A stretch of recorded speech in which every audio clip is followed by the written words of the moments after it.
El día que mis padres anunciaron el plan de sucesión, comprendí que ya no existía en su futuro. Me llamo Riley King, la hija menor en una familia donde la tradición se trataba como ley. Mi padre construyó desde cero su propio bufete de abogados. Mi madre dirigía la casa como si fuera una extensión de esa oficina. Y mi hermana siguió su camino tan perfectamente que parecía ensayado. Esa tarde nos sentamos en la sala de juntas del bufete. Mi padre lo llamó reunión familiar de sucesión. Sobre la mesa había documentos ya sellados y firmados. Todas las propiedades, todas las acciones, todas las cuentas habían sido transferidas íntegramente a mi hermana. Mi nombre no aparecía por ninguna parte. Intenté mantener la voz firme y pregunté, ¿hay algún error?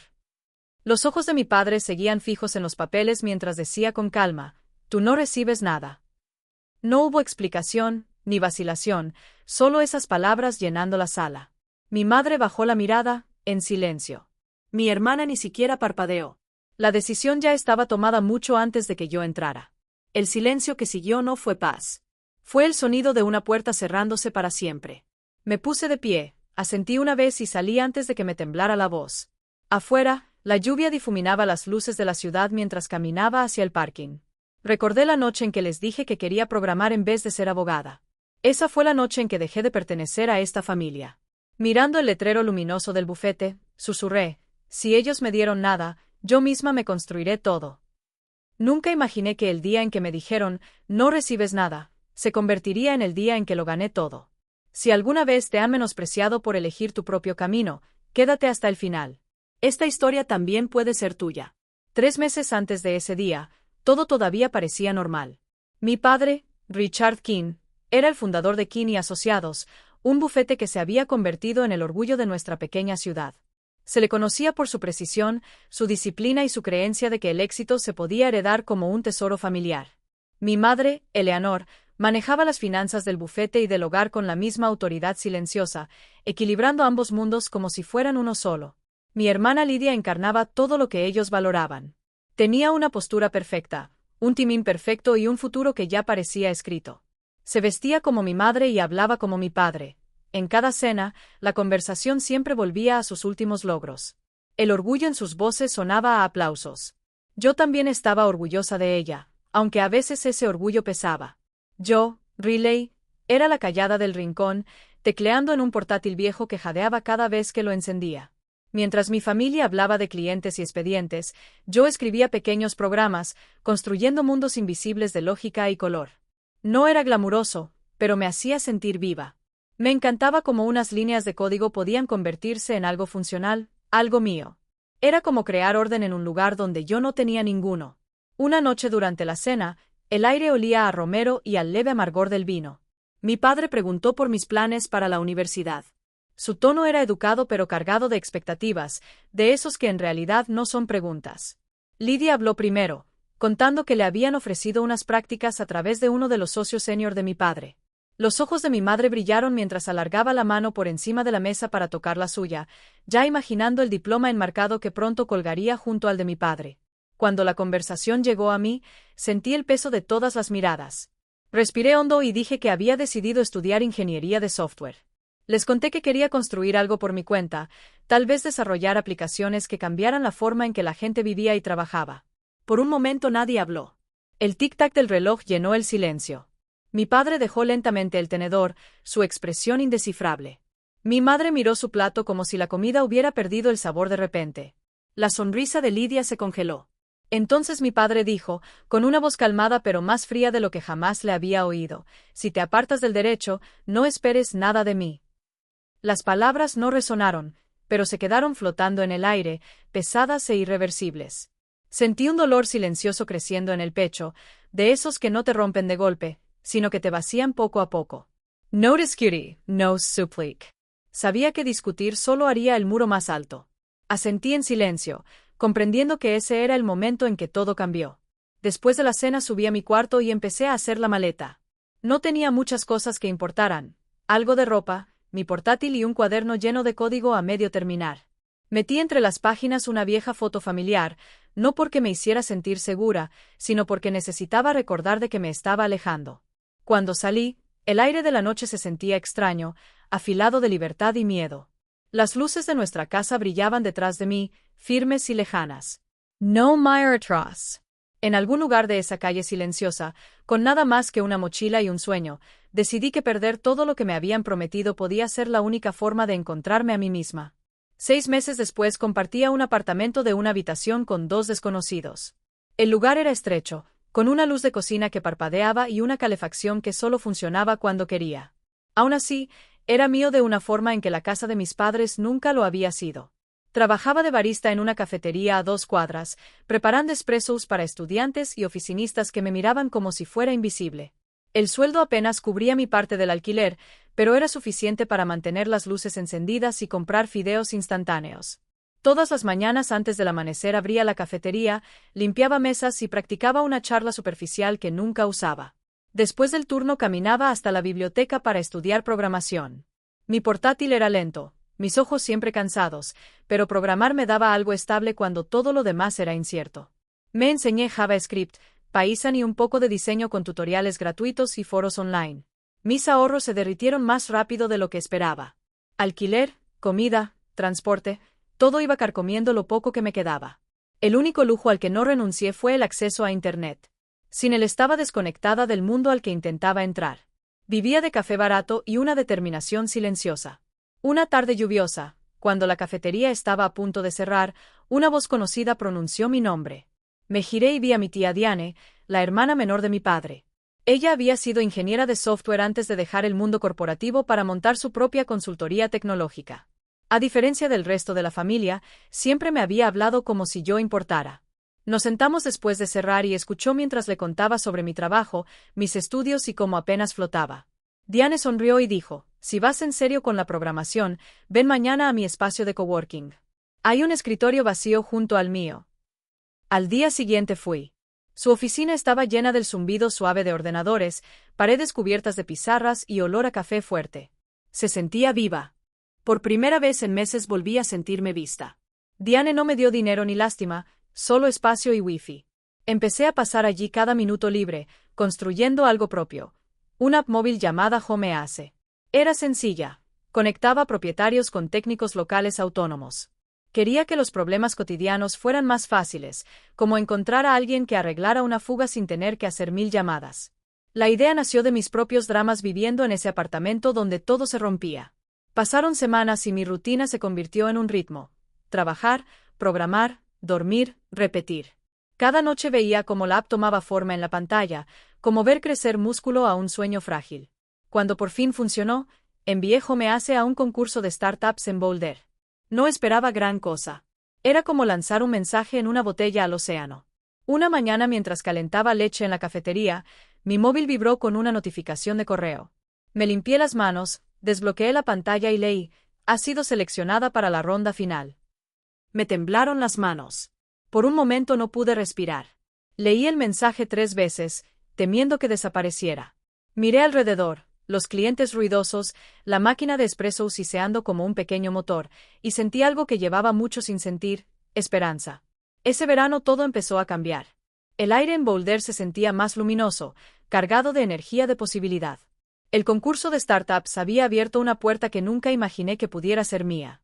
Durante una de las sesiones de networking, mi tía me presentó a su viejo amigo Alan Brooks, un inversor local conocido por ayudar a pequeños fundadores tech a dar su primer gran paso.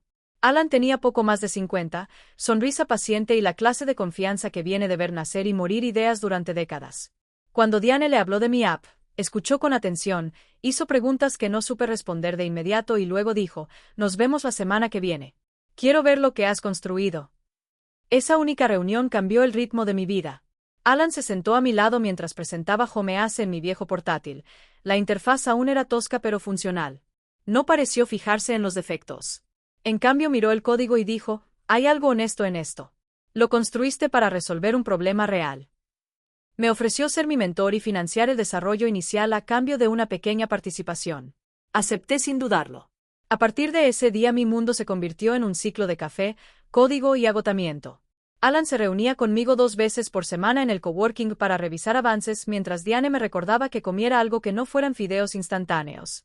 Con su guía empecé a mejorar la experiencia de usuario, haciéndola más intuitiva y accesible. Rehice la paleta de colores, rediseñé las pantallas de bienvenida y escribí líneas nuevas de código hasta el amanecer. Me dolían las manos de tanto teclear, pero cada pequeño avance hacía que el app se pareciera más a lo que siempre había imaginado. Alan era firme pero justo. Cuando me precipitaba en las explicaciones me paraba y decía, tómalo con calma. La precisión te ahorrará después. Me trataba no como un caso de caridad, sino como alguien capaz de construir algo importante. El consejo de Diane era distinto. Más suave, pero más afilado en su verdad. Una tarde en que me quejé de lo mucho que tardaba todo, levantó la vista del portátil y dijo, «Constrúyelo con propósito, no con venganza». Esas palabras se quedaron conmigo. Me obligaron a preguntarme por qué lo hacía, para demostrarles algo a mis padres o para demostrármelo a mí misma. A finales de agosto nos preparamos para el lanzamiento. Subí la primera versión pública de Homease a la App Store, sin saber si alguien se daría cuenta. Vi cómo los números subían despacio, una descarga tras otra. Apareció la primera reseña de una mujer en Denver. Esta me salvó el fin de semana. Luego otra de Seattle, otra de Chicago y en semanas se extendió más rápido de lo que podía seguir. La gente la usaba para encontrar fontaneros, electricistas y manitas en minutos en vez de horas. El sistema no era perfecto, pero funcionaba. Las noches se hicieron más largas, el trabajo más pesado. Y sin embargo no me sentía cansada. Me sentía viva como no lo había estado desde que dejé casa. Por primera vez no estaba sobreviviendo, estaba creando. 3 meses después, Homease llegó a 10.000 usuarios activos. El número no parecía real hasta que vi un artículo en una web tecnológica local con mi foto bajo el titular, Visionaria autodidacta de Boulder redefine los servicios del hogar. Miré la pantalla sin poder moverme. Alan me llamó esa noche para felicitarme. «Has hecho algo extraordinario», dijo. Le di las gracias, aunque las palabras se sentían pequeñas comparadas con la gratitud que llevaba dentro. Después de colgar me quedé sentada en la oficina a oscuras, las luces de la ciudad parpadeando afuera, pensando en la chica que había salido de casa de sus padres con una sola maleta. Ella nunca habría creído que el mundo algún día la escucharía. Cuando cumplí 28, mi app estaba en todas partes. Homease había pasado de ser un experimento silencioso a una empresa de verdad con oficinas que daban al centro de Boulder. Nuestro equipo era joven, ambicioso y lleno de ideas que nunca parecían dormir. Había cambiado mi viejo portátil por un espacio de trabajo de verdad lleno del zumbido suave de ordenadores y el olor a café fuerte que me recordaba mis días de barista. A veces llegaba antes del amanecer, viendo cómo la luz se derramaba sobre la ciudad, pensando en cómo algo tan pequeño había construido una vida que nunca esperé. La empresa creció más rápido de lo que podía seguir. Contratamos desarrolladores, diseñadores y especialistas en marketing. Todos más jóvenes y más rápidos de lo que yo había sido al empezar. Hablaban con un ritmo que mezclaba optimismo y agotamiento. Cada semana alcanzábamos nuevos hitos. Alianzas con cadenas de reparaciones, colaboraciones con universidades, incluso una iniciativa que ofrecía servicios gratuitos del hogar a padres y madres solteros. Ver cómo evolucionaba la plataforma era como ver crecer a un ser vivo, más fuerte con cada latido. Una mañana recibí una invitación para hablar en una conferencia tecnológica en San Francisco. Parecía irreal. Yo que una vez había escrito código sola en un apartamento alquilado, con miedo a esperar demasiado. Y ahora me pedían que compartiera mi historia en un escenario lleno de líderes del sector. Delante de aquel público hablé de fracaso, perseverancia y de cómo el propósito a menudo se esconde dentro del rechazo. Los aplausos después fueron cálidos.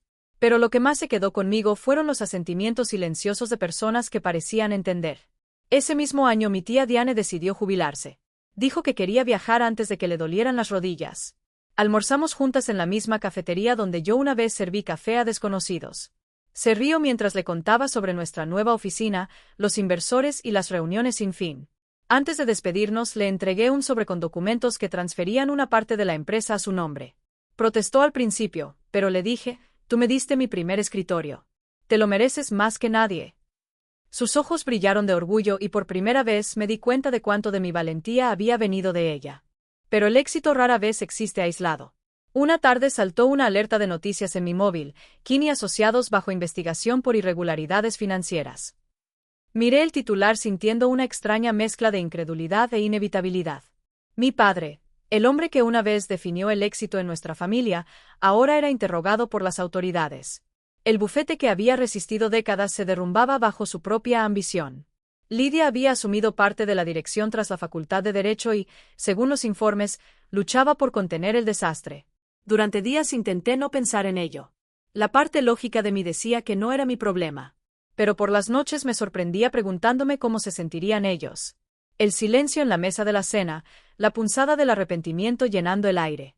Pensaba en cómo papá solía hablar con absoluta certeza y en lo rápido que la certeza puede derrumbarse.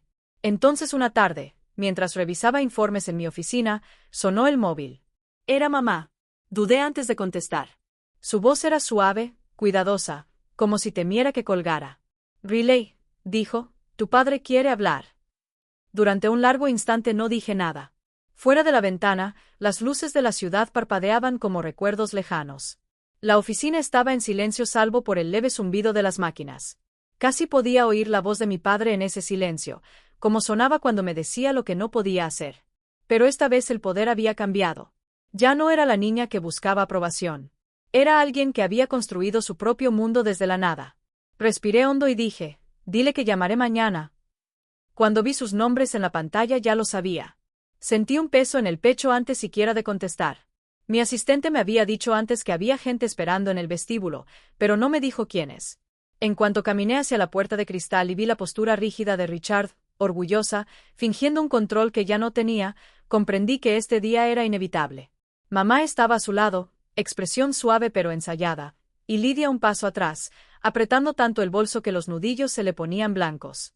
Los llevé a la sala de juntas. Estaba en silencio salvo por el leve rumor de la ciudad afuera. Al principio ninguno habló. Richard miró la mesa pulida, las paredes de cristal, el logo de la empresa detrás de mí. No era admiración lo que vi en sus ojos, sino cálculo, como si estuviera valorando todo lo que había en la sala, incluida yo. Por fin carraspeó y dijo, vinimos a hablar de la empresa. Su voz todavía tenía ese peso de tribunal, aunque temblaba ligeramente debajo. Mamá lo miró antes de añadir, lo has hecho muy bien, Riley. Estamos orgullosos de ti. No respondí. El silencio se alargó y Richard continuó, tu madre y yo creemos que lo justo es que recibamos nuestra parte. Al fin y al cabo, te criamos, te apoyamos, te dimos la base para triunfar. Lo miré con atención. ¿Quieres dinero? Queremos justicia, dijo. El 50%. No serías quien eres sin nosotros. No es codicia. Es lo justo.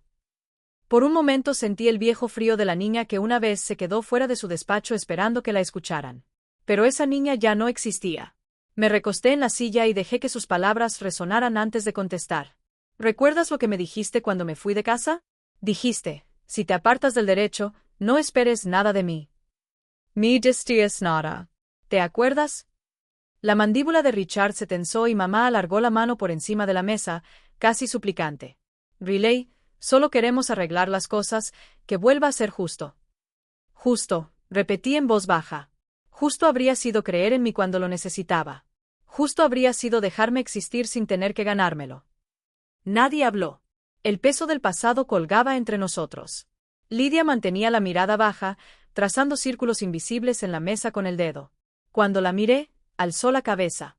Había algo crudo en sus ojos, envidia envuelta en arrepentimiento.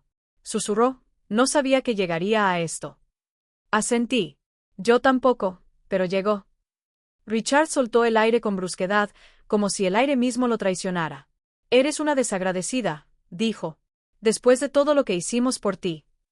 Sonreí levemente, aunque no era de alegría. Quizá el agradecimiento se ve distinto cuando te construyes desde la nada. Empujó la silla hacia atrás, el sonido raspó el suelo como una vieja discusión resurgiendo. Mamá se levantó a su lado, ojos brillantes. Lidia dudó, luego lo siguió. Ninguno dijo adiós. Salieron de la sala de juntas, sus reflejos desvaneciéndose en las paredes de cristal cuando la puerta se cerró. Durante mucho rato me quedé allí sola. El skyline brillaba más allá de la ventana, un mosaico de luz dorada y azul esparcido por el horizonte. Sus voces todavía flotaban débilmente en el aire, mezcladas con el ruido del tráfico abajo. Pensé en todo lo que me habían quitado y en todo lo que ya no podían tocar. Ya no sentía rabia, solo distancia, la clase de distancia que no viene del odio, sino de la claridad. Ellos habían construido muros de expectativas y yo había construido una vida más allá. 2 días después volvieron, esta vez con un abogado. La seguridad de recepción llamó antes de dejarlo subir, sus voces, bajas e inseguras. Les dije que los dejaran pasar. Cuando se abrieron las puertas del ascensor, Richard salió primero, con el mismo traje que seguramente guardaba para momentos de control. Mamá lo seguía, el rostro pálido bajo las luces de la oficina, y Lidia un poco atrás, pareciendo más una sombra que una persona. A su lado iba un hombre de chaqueta gris oscuro con un maletín pulido a la perfección. Se presentó como su abogado, dijo su nombre rápido como si no importara. Me entregó un sobre pesado y formal, los bordes sellados con ceremonia. Presentan una demanda, dijo, reclamando compensación económica y participación parcial en Homease. Escuché en silencio. Las palabras sonaban ensayadas, despojadas de emoción, pero cada sílaba caía con un peso extraño. Richard me miró directamente. Puedes hacer esto más fácil para todos. Solo acepta un acuerdo. No vale la pena pelear. Doblé el sobre sin abrirlo. Ya lo habéis hecho valer la pena, dije. El abogado carraspeó y añadió algo sobre contribución parental, equidad moral, derechos familiares. Nada de eso importaba. Intentaban reescribir una historia que ya tenía final. 3 meses después, el tribunal desestimó el caso por completo. El fallo fue claro, no había base legal, ni derecho, ni reclamación. No asistí a la audiencia.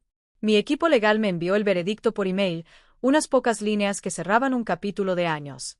Pero el verdadero veredicto se había escrito mucho antes. En cada momento en que me dijeron que no valía lo suficiente. Richard vendió la casa familiar poco después para pagar deudas. La que una vez fue la gran propiedad de Willow Creek quedó vacía de muebles, las lámparas guardadas en silencio. Los vecinos murmuraban sobre cómo los King habían caído, aunque nadie se lo decía a la cara. Mamá desapareció de los círculos sociales, sus amigas de caridad encontraron nuevas personas para fotografiar. El nombre de Lidia apareció en los periódicos meses después cuando le suspendieron la licencia de abogada. El informe decía que había falsificado documentos fiscales mientras gestionaba la cuenta de un cliente. Nunca me llamó y yo nunca la busqué. No quedaba nada entre nosotras salvo el eco de las decisiones. Una mañana, al pasar por el centro, me detuve frente al viejo edificio que una vez perteneció a King y Asociados. La placa con el nombre familiar todavía se veía débilmente bajo el polvo. Me quedé allí mucho rato, recordando los días en que esperaba en su vestíbulo, intentando hacérmelo bastante pequeña para ser aceptada. Luego compré el edificio, no como trofeo, sino como recuperación. Meses después, tras una reforma, el espacio reabrió como el Centro de Aprendizaje Homease, un hub de formación para jóvenes programadores que no podían pagar la universidad. Las paredes eran blancas, el aire olía a ordenadores nuevos y esperanza. Durante la inauguración subí al pequeño escenario. El público estaba en silencio, expectante. Respiré hondo y miré la pantalla detrás de mí donde nuestro primer grupo de estudiantes sonreía nervioso ante el futuro que estaban a punto de construir. Dije, algunas cosas se construyen desde la nada. Ese es el punto. La sala quedó en silencio un instante y luego llegó el aplauso, suave pero seguro, como el sonido del cierre mismo. Después, cuando las luces se apagaron y los invitados se fueron, caminé por los pasillos vacíos. Las paredes de cristal reflejaban mi propio rostro, más mayor, más firme, ya sin buscar aprobación. Afuera, la ciudad brillaba contra la noche y, por primera vez en años, se sentía como hogar. Un año después pasé en coche por la vieja casa una última vez. La verja estaba torcida, la pintura descascarillada como el propio recuerdo. Las ventanas oscuras, cortinas quitadas, la yedra enroscándose en los marcos como si la casa intentara esconder su pasado. Durante un largo instante me quedé en el coche, viendo cómo el tiempo había borrado en silencio lo que una vez parecía inamovible. No había voces, ni música, solo el susurro del viento entre las barandillas rotas del porche. No pair. Algunas puertas ya no necesitan volver a abrirse. Esa tarde visité a la tía Diane. Se había jubilado a una casita fuera de Boulder, llena de libros, tazas desparejadas y el suave rumor de una radio antigua. Cocinamos juntas, riéndonos del caos de los primeros días cuando aún aprendía a programar y a quemar tostadas al mismo tiempo. Me dijo que siempre supo que construiría algo que importara, no por rencor, sino por propósito. Cuando llegué a casa esa noche, mi bandeja estaba llena de artículos y mensajes. Un titular decía, de desheredada al líder del sector. Lo miré un rato, pensando en lo extraño que se sentía ser resumida en una frase. El éxito había dejado de parecer venganza hacía mucho. Se había convertido en algo más callado, más firme, una especie de paz que no necesitaba explicar. Unas semanas después llegó una carta de Lidia. La letra era cuidadosa, como si la hubiera reescrito muchas veces antes de enviarla. Se disculpaba por todo, Decía que por fin entendía lo que yo había pasado. La leí una vez y la doblé de nuevo dentro del sobre. Algunas disculpas están hechas para aceptarse en silencio. Esa noche abrí el portátil para revisar la última actualización de la nueva función de HomeAce. La pantalla brilló débilmente en la habitación oscura. Cuando la última línea de código se compiló, aparecieron las palabras en la parte superior de la pantalla. Built from nothing. Sonreí, cerré el portátil y dejé que la luz se fundiera en la quietud. Nadie puede quitarte tu verdadero valor a menos que tú le des ese poder. El reconocimiento llega cuando dejas de buscarlo en los demás y empiezas a crearlo tú misma. Cuando te dicen que no tienes nada, no siempre es una maldición. A veces es el comienzo de todo. Porque empezar desde la nada no significa que tengas menos. Significa que tienes la libertad de definir qué significa realmente todo. Gracias por escuchar hasta el final de mi historia. Si alguna vez elegiste un camino en el que nadie creía, me encantaría leer tus pensamientos en los comentarios. Tal vez tu historia sea la razón por la que alguien más siga adelante cuando parezca imposible. Porque a veces basta con una sola historia para recordarnos por qué empezamos a creer en nosotros mismos.